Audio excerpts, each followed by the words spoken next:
ONSIV Original Presents NH13 Highway horror stories. रात अंधेरी और तूफानी थी। जोरदार बारिश के बीच भी हाईवे पर सन्नाटा वैसा ही बिखरा पड़ा था। हाईवे एक जंगल से होकर गुजरता था। बहुत तेज एक कार उस जंगल के बीच सड़क से आ रही थी।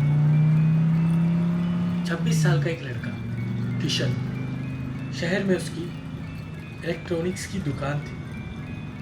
उस कार में किशन सुनसान हाईवे पर चला रहा था।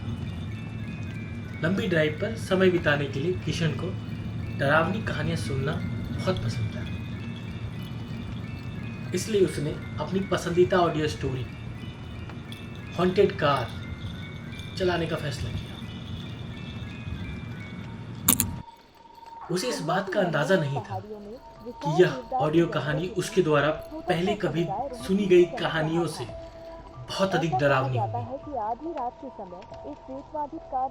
जैसे ही कहानी शुरू हुई, कहानी थी एक कार की जो जंगल में घूमा करती थी। ये भयानक कहानी शहर में चर्चा का विषय जैसे ही कहानी शुरू हर हुई, मन और कल्पना को मंत्रमुग्ध किशन के कर रोंगटे दिया। खड़े होने लगे।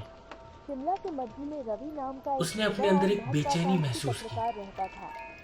ऑडियो कहानी की आवाज कौशल और गहरी घूम जिज्ञासा घूम से कर जाने उसकी जाते रीढ़ थे। की हड्डियों में सिहरन पैदा जब कर रही थी। उन्होंने वृद्धाकार के बारे में सुना तो उनके मन में एक विचार आया।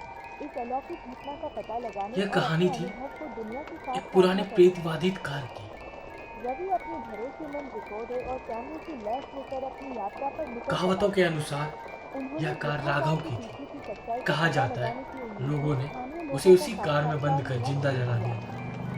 आज तक भयभीत उसकी ग्रामीणों आत्मा की खुशबुसाहटें अपनी उनके मुक्ति पंडित जी के लिए नाम उस के एक जंगल धनी में व्यक्ति के पास ले घूमती गए, रहती है। जिन्होंने दावा किया था कि उन्होंने कई साल पहले कार की इस कहानी हड्डियां को सुनते उतरती हुए देखी किशन थी।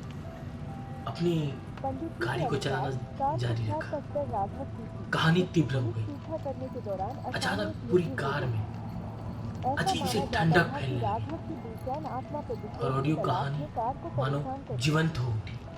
आधी रात को जिस किसी एसी को की भी कार आवाज का सामना करना पड़ा, उसे थोड़ी भयानक विकृत भाग्य का होने लगी। सामना करना पड़ा। ऐसा लग रहा था इस जानकारी के साथ फुसफुसाहट है, रवि ने गहराई से बीच में उतार चढ़ाव कर रही न है। केवल पेशवादी कार के सबूत हासिल करने का निश्चय किया, अचानक बल्कि किशन ने अपने बेचैन आत्मा से पिछली संवाद सीट की करने ओर का देखा। भी निश्चय किया। उन्होंने अध्यक्ष उसे लगा की प्राचीन रीति कोई बैठा रिवाजों है। पर शोध किया और खुद को मुठभेड़ के लिए तैयार करने के लिए आध्यात्मिक मार्गदर्शकों से उसे परामर्श पिछली किया। सीट पर एक छायादार आकृति दिखाई दी। उसका दिल जोरों से हफ्ते में धड़कने बदल लगा। गए और रवि ने पेशवादी कार की उपस्थिति किशन ने के खुद साथ को उनका शांत करने की सावधानी कोशिश पूर्वक की और यह अध्ययन किया। मानते हुए उन्होंने कि पाया यह सिर्फ कि उसकी यह कल्पना है, चांदनी रात बाकी और में कुछ गहरी नहीं। छाया के बीच चुपचाप सरकते हुए निकलता था। बारिश जोरदार हो रही थी। जैसे जैसे हाईवे पूर्णिमा बिल्कुल नजदीक आई, जंगल के रवि बीच को से अलौकिक गुजरता घटना था, को प्रत्यक्ष रूप से देखने का सही अवसर महसूस हुआ। लेकिन हर गुजरते सेकंड के उस साथ भयावह रात यह में आंकड़ा उसकी रगों में और भी घबराहट के स्पष्ट साथ होता जा रहा रवि था। ने खुद को उस सुनसान सड़क के पास खड़ा कर किशन दिया, ने जहां उस पेशवादी कार को अनगिनत अपने बार सामने देखा के गया मिरर था। से जैसे ही पीछे शुरू सीट में पर आधी बैठे रात हुई, हवा उस प्रत्याशा से आकृति को भारी देखने हो की गई। कोशिश की। उसे अचानक दिखाई दिया इस एक फटी हुई परिचर्या साड़ी चमक में ने अंधेरे को पार किया, एक जिससे औरत कार की भयावह आकृति प्रकट हुई। बैठी है। उसकी आंखें खोखली और बेजान है। किशन आत्मा के भयभीत हो साथ गया। संवाद करने के लिए उसने सीखी गई तुरंत अपनी ऑडियो वाणी का स्टोरी बंद उपयोग कर करते हुए दी, इस उम्मीद में कि यह भयावहता का अंत हो जाएगा। लेकिन पिछली सीट पर बैठी महिला की मौजूदगी जारी रही।